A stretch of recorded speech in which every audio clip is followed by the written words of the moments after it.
Hi everyone, Emily here from Emily's Excellent Epics, and today I have for you March's reading wrap up. So, just a note on the lighting. I know I've got a lovely halo. It is a dark and dreary day today. We're raining. We're supposed to have some severe thunderstorms. We're not under a tornado watch, so that's good news. Other counties near me are under a tornado watch, so hopefully those watches don't turn into warnings. We don't want that. But we do want rain because we need rain, but we don't want hail. Um, but so it's dreary. I need light, and I can't move my lamp around. It just doesn't work. So here we are. I could move my books to a different spot, but like I'd have to move 14 books because yes, 12. I had 14 books this month, so I had an amazing month. Um, it helps that I was on spring break. So that definitely helps. So what I'm going to do is I am going to go through um, all of the books that I've read, just some fun little stats before we get into it. I've read 14 books for a total, one of them was an audiobook, but I'm going to just include it in the page count just because it's just easier that way. The page count is down a little bit from last month because last month I had a 900 page book. I did not have a chunky 900 page book. The longest book I had was like almost 600 pages. So the total pages read was 5,193. That's an average of 167 pages a day. Now, here's the thing. I had spring break, so that helps. And I try to get stuff done through the week so that way on weekends I can relax more. Sometimes it works, sometimes it doesn't. The average page count of my books were 370 pages. Most read genre was romance, and my average rating was 4.14. So that is really good. So let's get started without further ado because I got 14 books to talk about. So the first book I read was A Touch of Fate by Cora Riley. This is a continuation of the Mafia romance series. So this one we follow Samuel, which is Seraphina's twin, and he gets married to Emma. Emma was in a car accident when she was younger, and she now uses a wheelchair. She is paralyzed from waist down. Um, I really liked their relationship and how like he and his family really worked towards making sure their homes were as accessible as possible to her, um, which I really loved. What I did not like was like she used to do ballet, and then obviously like she was in an accident, she didn't dance after that, and she decides she's going to go back and dance. And it's all of a sudden she's like this amazing wonderful dancer, and she's using her wheelchair to dance, and that's fine. But I was just like, you're this amazing wonderful dancer and it's your first time dancing in 10 years. I'm not buying it. Like I'm not buying it. So like I could see like if she worked up towards relearning some skills and relearning like and learning how to do dance using a wheelchair, I would buy that and then become like she's this graceful wonderful dancer when she learns those skills. But I just didn't buy it that as right away she's this wonderful dancer. um yeah, but I did give that one 4.5 stars. The next book I read A Drop of Corruption by Robert Jackson Bennett. So this is book 2 in the Anna and Din mystery series. I gave this book 4.5 stars. I really liked it. I liked how I kind of like this a little bit better than the first one. I think because at this point, like we're not getting so much of the fantasy world, and this like we still get bits and pieces of it because as we need to as we learn more about this fantasy world, but we are getting more of the mystery. I will say this: I had forgotten what the prince's name was, and I just googled it because I was like, I don't remember the prince's name. Um, don't Google names of characters in fantasy books. You will be spoiled for things. So, but at that point, yeah. Um, I did use this for the hardest reading challenge you'll ever do. I used this for the subgenre prompt. So my subgenre or my genre is fantasy, and the subgenre that I use for this is fantasy mystery. And then I also used this for the LGBTQIA plus prompt as Din is bisexual. So in the first book, he does have a male partner. In this book, we learn that he is bi. So that's why I used it for that prompt. The next book I read, sorry, I'm looking through, my notebook here. The next book I read was How to Write a Love Story by Catherine Walsh. I'm trying to hold this so that way I can block out the lamp, so I apologize. So I really liked this story. I gave this 5 stars. It just worked so well for me. So, and I used this for the Herkhead prompt of a new release. You could also use this for Around the World, as this takes place in Ireland. So this book is about, our main character, Kiara, and she is the daughter of an author who wrote a 9-book fantasy series. And she pitches a publishing house of like, look, I'll finish the last book, the 10th book, which is what, my father wanted me to do. She herself has written thrillers, novels herself. So she decides to do that, but then she develops writer's block. So Sam, who is an editor of this publishing house, goes over to Ireland to kind of encourage her and help her along in the writing process. And this book was just a wonderful look at grief, how that affected her. It was just a wonderful homage to the fantasy genre and the fantasy fandom. There for sure were not some good parts, but like it was just a beautiful homage to that. And as someone who loves fantasy and romance and fantasy romance, it really worked well for me. And I really liked Sam and Ciara's relationship. And that I used for the new release prompt for her hardest reading challenge you'll ever do. The next book I read was Fragile Longing by Cora Riley. This is Danilo and Sophia's story. And I gave it 3 stars. And I understand why some people are like, whoa, Sophia, she's got no self-worth.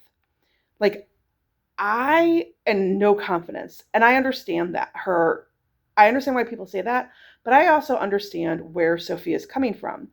So Sophia and Danilo, they are engaged because Danilo was supposed to marry Sophia's older sister, and she was kidnapped by the mob boss in Nevada, and she ends up falling in love with him, breaks the engagement.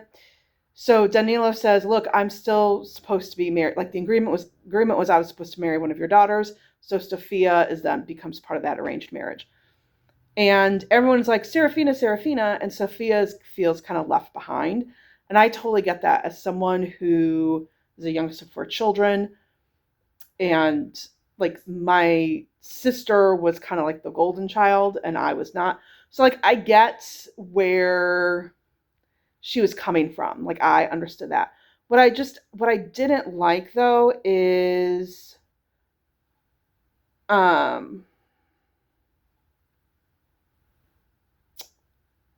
just some things that happened at Danilo's birthday party that just was like, yeah, like it was bad. And so that's why I really knocked it down. The next book I read was a graphic novel, and I read A Thief Among the Stars by Sabaa Tahir, and with Nicole Endelfinger and Sonia Liao. This is a prequel graphic novel. This follows Elias, Helene, another character that we meet, and some other like characters that we have met in Ember and the Ashes. And this is just basically when they are still training at Black Cliff School and they go on a mission. It was fine. Did it add to the story? Not really, but I am the person that I love Saba Tahir so much that I just want to read her works. So I'm glad I read it so that way I can say I have one more book by her that I need to read, and then I'll have read her to zero for now. All right, and then I read Squire by Tamora Pierce. This is book 3 in the Protector of the Small series, and Christy over at Christy Lewis Dostoevsky in Space, Victoria over at A Musical Bookworm, and Dia over at Novel Idea. They have been discussing the world of Tortall, written by Tamora Pierce on Christy's channel. This series is the last in the Tortallian series that they are going to be discussing. And in this book, we follow Kel of Mindlian, and she is the first female to openly study to become a knight in the realm of Tortall, and just her trials and tribulations. She's now obviously a squire, and what that all entails. We've got some relationships that have developed, some romantic relationships, and the implications of that. And yeah, I've been enjoying the ride. So 4 stars. And then I listened to Kingdom of Claw. So the listen to of Kingdom of Claw by Demi Winters was a reread for me to prep me for the next book. I'm wearing my Kingdom of Claw sweatshirt, Hearthfire's Thoughts. That because Scylla, she just does that when she's stressed. It's a coping mechanism to think on things that are good and beautiful in the world. So I love this book, 5 stars. It makes me so angry that there's not much talk about this series on BookTube, and I don't understand why. I feel like if people love romantasy, they need to pick up this series. It's so good. It's Viking inspired. We follow Scylla from book 1. Her father is killed in front of her by some king's men and queen's men, and she's told by her father, flee and run to this town, Copa. So she's trying to escape these king's men who are trying to hunt her down. And she ends up hiding in a wagon, and turns out she's in a wagon of a band of mercenaries, and they agree to take her on to Copa on the Road of Bones, which is book 1. And in this book, our world expands. We get more characters. We learn more about Scylla, her abilities, and the abilities of other people that she has met. It's hard to say much more because I don't want to be spoilery, but like towards the end, I was just kind of like, how is Demi Winters going to write Scylla out of this? I don't know. I did not use that for her Ked because it was a reread. Then I next read Once Smitten, Twice Shy by Chloe Leese. This is the 3rd and final book in the Wilmot Sisters trilogy. This one is a retelling of Twelfth Night, and I don't know enough about Twelfth Night to comment on whether it was a good retelling or not. The knowledge that I have of Twelfth Night is She's the Man with Amanda Bynes and what's his face? Channing Tatum. So I can't comment on did she do a good job of retelling that. However, here's what I can tell you. This follows Juliette Wilmot, and she was in book 1. She was in a relationship. The man she was engaged, and her fiance was very abusive, like toxic, and became controlling and emotionally abusive towards her. She broke that engagement off, and she's kind of reeling from that. In addition, she develops like after the broken engagement, she develops celiac disease and connective tissue disease. Like she's diagnosed with those. And she's trying to put her life back together, following those diagnoses and the broken engagement. She meets Will Orsimo.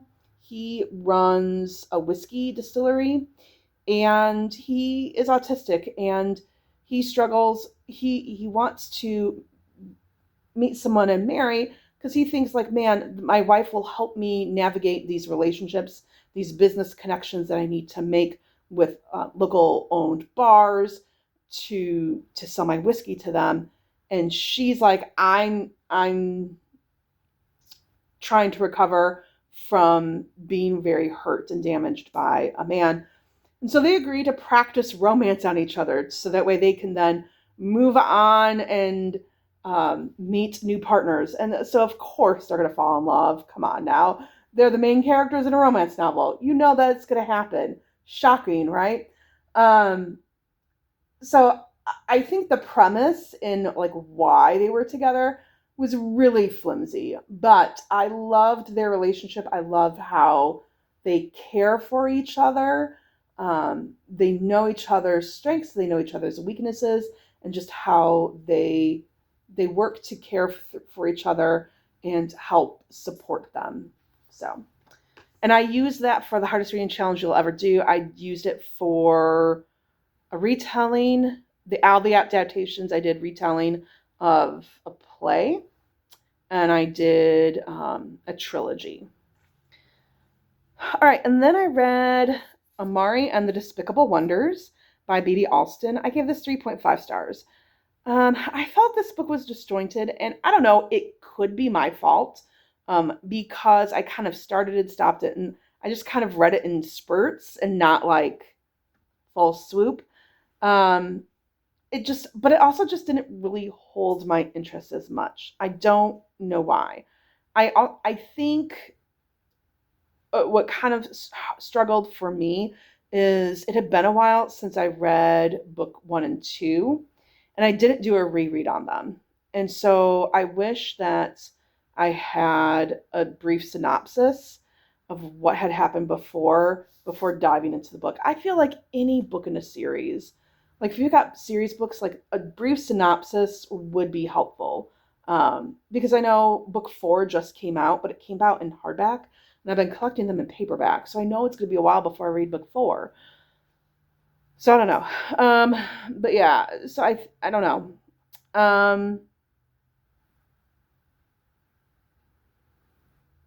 I don't know why it just didn't work as well for me as I wanted it to. I did use this for Herkhead. I think I used this for fantasy subgenre, and I just said middle grade. I know middle grade is more of an age group, but I feel like people a lot of times categorize middle grade as a genre too. And then I used it for BIPOC author. All right, and then I read Keeper of the Lost Cities by Shannon Messenger. This is, again, a graphic novel. I was looking for something that I could read. Did I do this in the weekend? I don't know. I might have read this over Peace Talks, which was important because Peace Talks was, you get more points. I did Ramathon. So this is the graphic novel adaptation of half of book 1 of Keeper of the Lost Cities. I did enjoy this adaptation. I was even more creeped out. I will say this. I was more creeped out by how Sophie learns the fact that she is not human. She is an elf, and how she is taken into the elven world. Like, I was even more creeped out about it. Like, as I was reading this, I was like, ooh, this reminds me of like human trafficking. That's not good. But like, I enjoy the series so much. I just don't like how she's introduced to the elven world. It's just icky to me. And I don't know how she could have rewritten it to make it better. I don't know. I have to think about that. But it just it's not good. It's problematic. So I love the series, so I want to encourage people to read this, but if your children read it, I just want you to sit down and talk with your children about how they can be safe in the world. Okay? All right, and then I read Dawn of the North. This is, to me, the third installment in the Ashen series. I think it's called the Ashen series. So there's supposed to be 5 books in this series. This is book 3. There is a novella that follows after Kingdom of Claw called Roots of Darkness, and I did read that already. I didn't feel like I needed to reread it. I felt I retained enough of the story to know what I needed to know for Dawn of the North. Do you need to read the novella? Yes, you do. The novella has some significant points, and characters are introduced that do show up and are important for this book.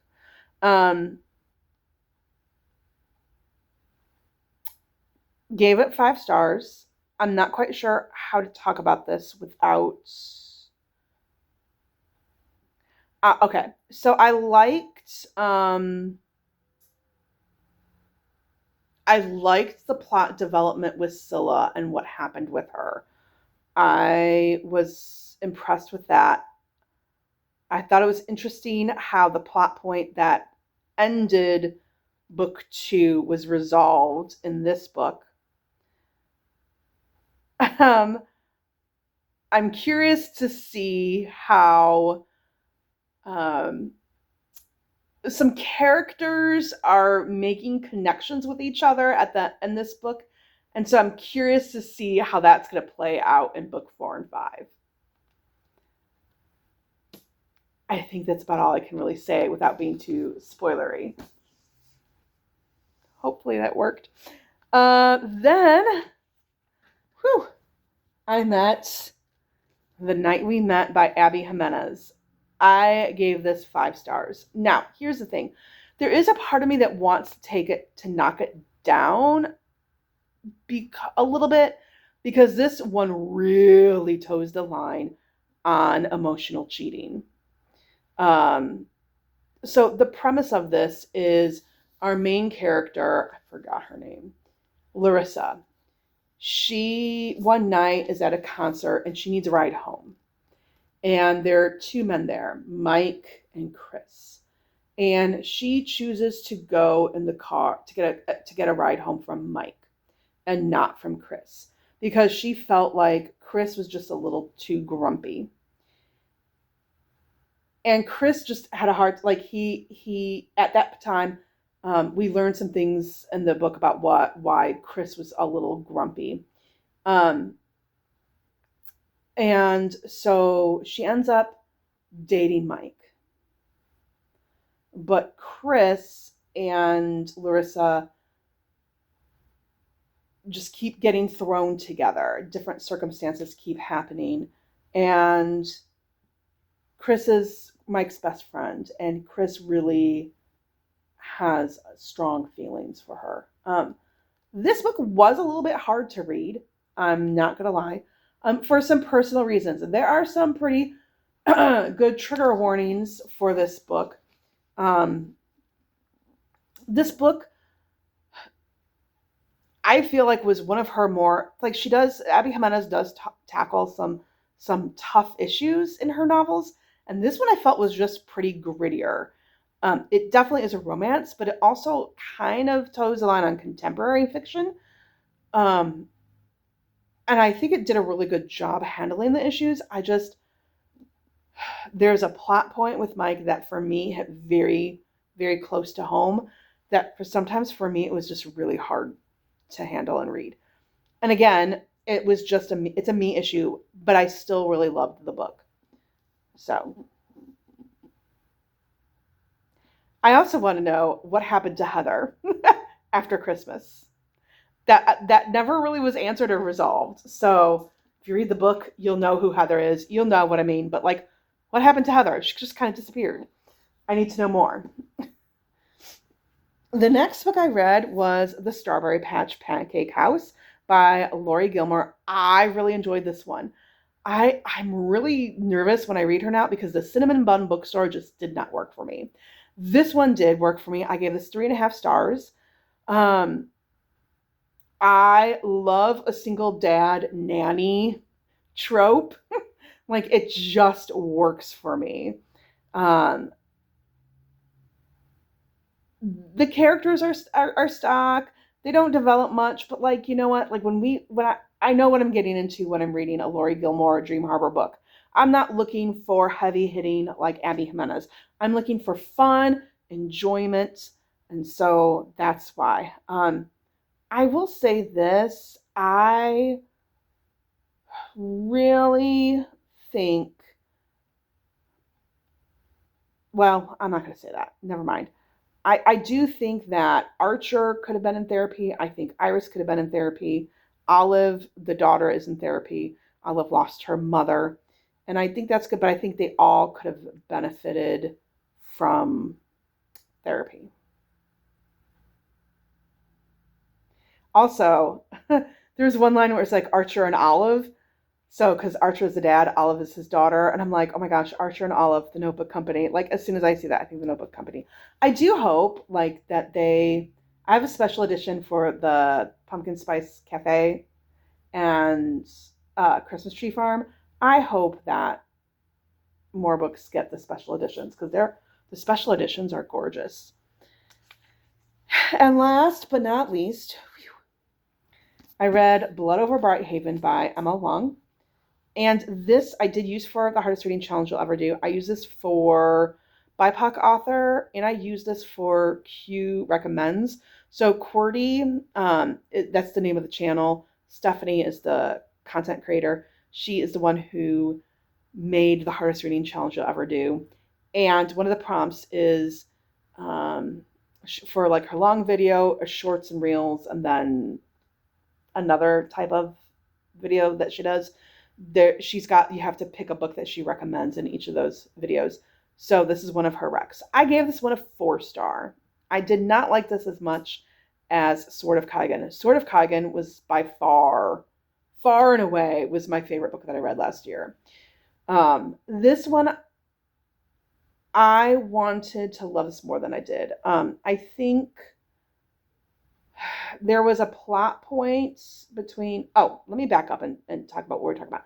So Siona is the first female high mage in the land, and she's had to battle a lot of criticism, a lot of misogyny to get to her position and to stay in her position. Like the people are just really kind of awful people. And she is tasked with trying to find a way to expand the barrier that surrounds the city. There's a barrier that protects the city from blights, which is a horrible thing.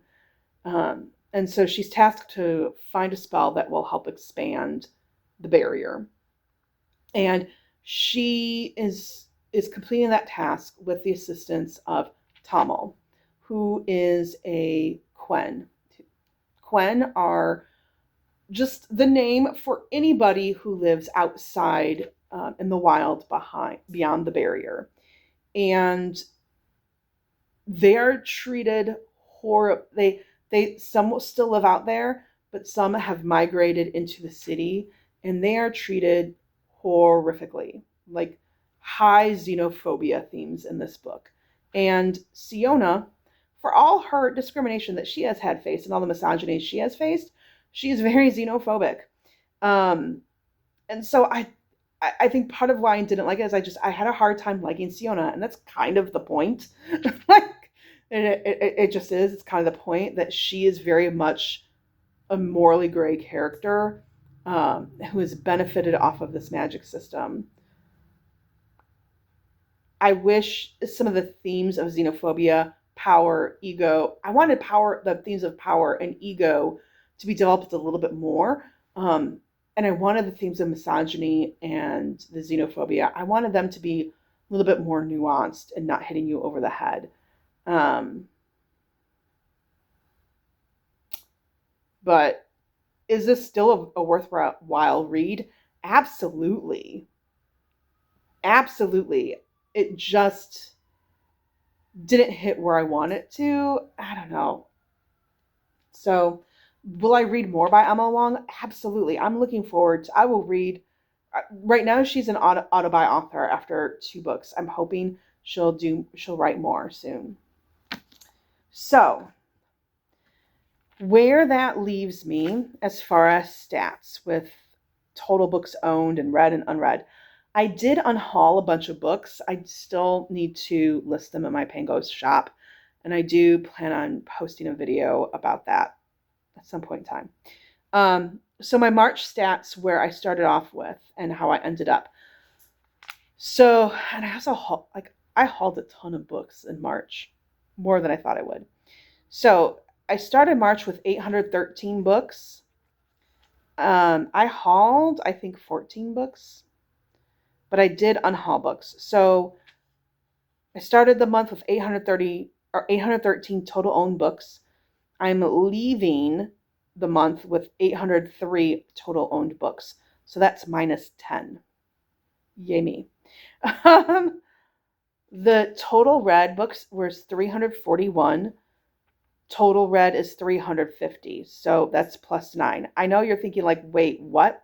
Because of all the books that I've read, I read 12 of my own books. That's because I did unhaul a couple of books that I had previously read. My total number of unread books that I own is start of the month was 472. At the end of the month now, it is 453. So I unhauled 19, that's numbers down 19 books. So between reading books and then unhauling some books that I haven't read, and I'm just like, I don't think I'm going to read them ever. So that number went down by 19. So my total percentage of unread books, at the start of the month, it was 58.06. We're now down to 56.41%. So that is down 1.65. And I did haul 11 books. But I read 12 total. So, whew, that was a lot. I'm anticipating that April will be a slower month. I am starting physical therapy on Saturday. Don't know how long that's going to last me. I'm seeing an ear, nose, throat doctor. I've got some issues with my ears. It's kind of like bacteria growing, infection growing. So it's just a lot of, I'm going to have to do drops and get weekly cleanings right now out of my ear. Because I got, like, this is kind of gross, but you can grow fungus in your ear. Here's where I'm at. So weekly that. So I've got lots of doctor's appointments this month. There's like Thursday morning, I've got like I see one doctor, and then an hour later I go 2 doors down and I see another doctor. So yeah, it's going to be a busy month, but it'll be okay. It'll be okay. Summer is coming. And while I have summer school, I will still have more time for reading, hopefully. So, of these books, my favorite book that I read this month, I would say How to Write a Love Story, The Dawn of the North, and The Night We Met were my top 3 favorite. What was your favorite book in April? And if you're not quite sure what to comment, but you do want to show that you were here, that does help me with the logarithm. I greatly appreciate that. Leave like an umbrella or a storm cloud, because April showers bring May flowers. Thanks so much for watching. Bye.